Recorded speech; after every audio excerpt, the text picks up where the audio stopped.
ఈనాటి విశ్లేషణకు స్వాగతం. ఈరోజు మనం మాట్లాడుకోబోయే అంశం చాలా ప్రత్యేకమైనది, అలాగే హృదయానికి హత్తుకునేది. చిన్న చిన్న ప్రేమాభిమానాలు, మనమిచ్చే కాస్త శ్రద్ధ, ఇతరుల జీవితాల్లో శాశ్వతమైన జ్ఞాపకాలుగా ఎలా మారిపోతాయో తెలిపే 3 అద్భుతమైన కథలను ఈరోజు విశ్లేషిద్దాం. జీవితంలో మనం చేసే అత్యంత చిన్న పనులు కూడా ఇంకొకరి ప్రపంచంలో ఎంతటి చెరగని ముద్ర వేస్తాయో ఈ కథలు మనకు చాలా సున్నితంగా చెబుతాయి. సరే, అసలు విషయంలోకి వెళ్దాం. ఒకసారి ఆలోచించండి. ప్రపంచంలో అత్యంత విలువైన బహుమతి ఖరీదు ఎంత ఉండొచ్చు? 0. అవును, అక్షరాల 0. అత్యంత విలువైన కానుకలు ఇవ్వడానికి ఒక్కోసారి ₹1 కూడా ఖర్చు చేయాల్సిన అవసరం లేదు. ఎందుకంటే నిజమైన బహుమతులు ఏ పెద్ద షాపుల్లోనూ దొరకవు. అవి కేవలం మనస్సులోంచి పుడతాయి. ఈ ఆలోచనే మనల్ని ఒక లోతైన ప్రయాణం వైపు నడిపిస్తుంది.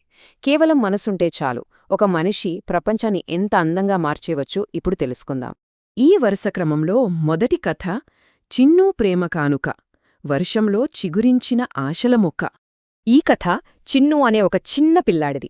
వాడికి వాళ్ళ అమ్మమ్మ అంటే ప్రాణం. అనారోగ్యంతో ఉన్న ఆమెకు మందులు కొనడానికి రోజూ పూలమ్మి డబ్బులు తెచ్చేవాడు. పాపం ఒకరోజేమైందంటే భయంకరమైన వర్షం, పూలన్నీ తడిచిపోయి పాడైపోయాయి. ఆ రోజు ₹1 కూడా రాలేదు. కాని వట్టి చేతులతో ఇంటికి వెళ్లడానికి మనసొప్పలేదు. దారిలో కనిపించిన ఒక చిన్న మొక్కను తీసుకెళ్లి, అమ్మమ్మ, ఈరోజు మందులు తేలకపోయాను, కాని ఈ మొక్క పెద్దదై నీలాగే నాకు చల్లని నీడనిస్తుంది అని ఎంత స్వచ్ఛంగా చెప్పాడో. ఆ పసిమనసు ఆలోచన ఎంత గుప్పదో కదా. ఆ మాటలు విన్నాక ఏ అమ్మమ్మ కళ్లల్లో నీళ్లు రావు చెప్పండి.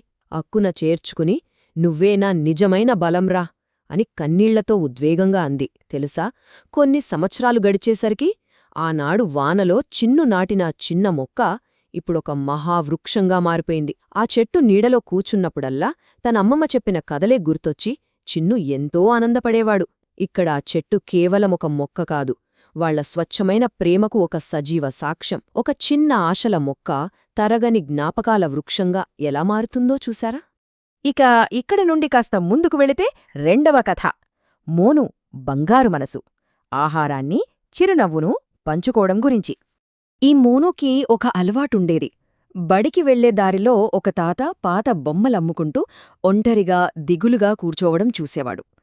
అటుగా వెళ్లేవారెవరూ ఆయన్ని కనీసం పలకరించేవారు కూడా కాదు.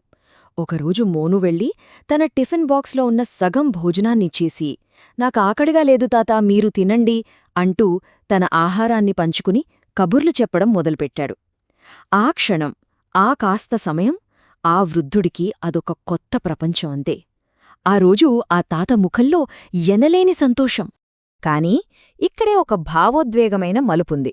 కొన్ని రోజుల తర్వాత ఆ తాత అక్కడ కనిపించలేదు.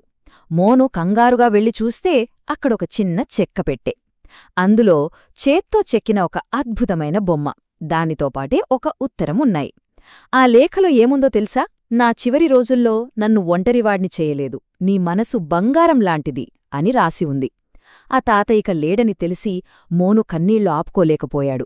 కాని ఆ ఘటనే ఒక పెద్ద మార్పును తెచ్చింది. అప్పటినుంచి ఎవరైనా ఒంటరిగా కనిపిస్తే చాలు, వెళ్ళి ఓ చిన్న చిరునవ్వు పలకరించడం వాడికి ఒక అలవాటుగా మారిపోయింది. మూడో మరియు ఆఖరి కథ చాలా అద్భుతమైనదే. అను ఇచ్చిన సమయం అనే కానుక. మనసుతో వినడం. అను రోజూ బడికి వెళ్లే దారిలో ఒక కళ్ళు కాని వృద్ధుడు రోడ్డు పక్కన కూర్చొని అద్భుతంగా వేణు ఊత్తూ ఉండేవాడు. చుట్టూ జనాలకి పట్టింపులేదు, అందరూ బిజీనే.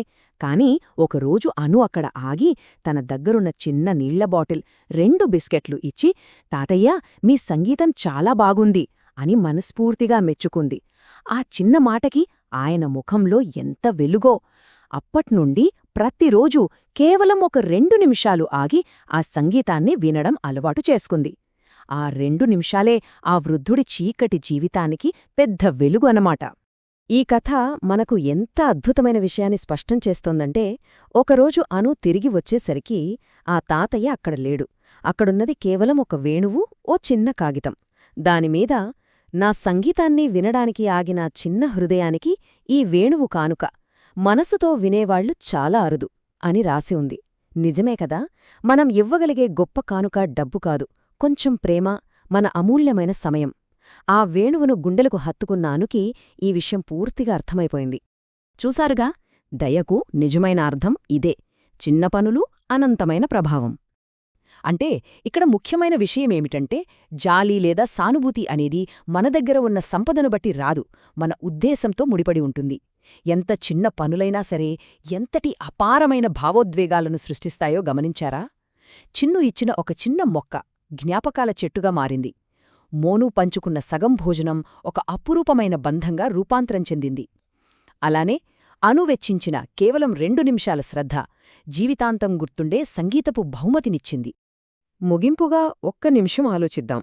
అంతా ఉరుకులు పరుగుల జీవితమే, అందరూ బిజీనే. కాని ఈరోజు ఎక్కడో ఒక చోట ఎవరికో ఒకరికి దొరికే ఒక చిన్న చిరునవ్వు, లేదా మనం కేటాయించే కాస్త సమయం వాళ్ల ప్రపంచాన్ని ఎంతగా మార్చేస్తుందో కదా. మనసులోని స్వచ్ఛమైన ప్రేమతో చేసే ఏ చిన్న పనైనా ఎప్పటికీ వృధాపోదు. అది ఎనుటివారి జీవితాన్ని పూర్తిగా మార్చే శక్తిని కలిగి ఉంటుంది. ఈ ఆలోచనతోనే ఈనాటి విశ్లేషణను ముగిద్దాం. ఈ మానవత్వపు కథలు మనందరిలో ఒక లోతైన స్ఫూర్తిని రగిలిస్తాయని ఆశిస్తూ మళ్లీ మరొక ఆసక్తికరమైన విశ్లేషణతో కలుద్దాం. అంతవరకు సెలవు.